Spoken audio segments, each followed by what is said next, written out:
High, ഇന്ന് date 3 August 2026. ഇപ്പം നമ്മൾ നിൽക്കുന്ന സ്ഥലം നിരണം തോട്ടടി എന്ന് പറഞ്ഞ ഏരിയയാണ്.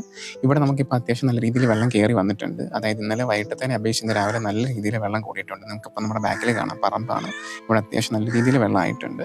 അപ്പോൾ സത്യം പറഞ്ഞാൽ നമ്മുടെ ഈ ഏരിയയിൽ മാത്രമേ ഉള്ളൂ അധികം അങ്ങ് വെള്ളം എഫക്റ്റ് ചെയ്യാത്ത. ബാക്കി നമ്മുടെ ഈ ചുറ്റുവട്ടപ്പുറമുള്ള ഏരിയയിലെല്ലാം അത്യാവശ്യം നല്ല രീതിയിൽ വെള്ളം കയറിയിട്ടുണ്ട്. അപ്പോൾ ഈ വെള്ളം കയറാത്ത ഏരിയ ഞാൻ നിങ്ങളൊന്ന് ആദ്യം കാണിച്ചു തരാവേ. ഇത് തോട്ടടി ഏരിയയിൽ കൂടെ ഒഴുകുന്ന ഒരു ആറിൻ്റെ കൈവഴിയാണേ. അപ്പോൾ ഇതിൻ്റെ പേര് അരീത്തോടെന്നാണ്. ഇത് അത്യാവശ്യം നിറഞ്ഞ് കിടക്കുകയാണ്. അപ്പോൾ ഇപ്പം നമുക്കതിൻ്റെ 2 വശങ്ങളിലായിട്ടുള്ള ഏരിയയാണ്. നമുക്ക് റോഡുമായിട്ട് വെള്ളം അത്രയും കിളന്ന് വന്നിട്ടുണ്ടോ എന്ന് ചോദിച്ചു കഴിഞ്ഞാൽ ഇപ്പോൾ റോഡ് കിളത്തിയത് കൊണ്ടാണ്. അല്ലാന്നുണ്ടെങ്കിൽ ഈ ഒരു സമയത്തൊക്കെ അത്യാവശ്യം നല്ല രീതിയിൽ നമുക്കിവിടെ വെള്ളം കയറുന്ന ഒരു ഏരിയ ആയിരുന്നു പണ്ടൊക്കെ. ഇപ്പോൾ എനിക്ക് തോന്നുന്നു ഞാനൊക്കെ 9ാം ക്ലാസ്സിൽ പഠിക്കുന്ന സമയത്ത് എന്തോ പണിത റോഡാണിത്. ഈ ഒരു റോഡിൻ്റെ ബലം കൊണ്ടാണ് ഇതിൻ്റെ ചുറ്റുവട്ടത്ത് അല്ലെങ്കിൽ ഇതിൻ്റെ ഓപ്പോസിറ്റ് കിടക്കുന്ന വീടുകളിലൊന്നും അധികം വെള്ളം കയറാത്തത്.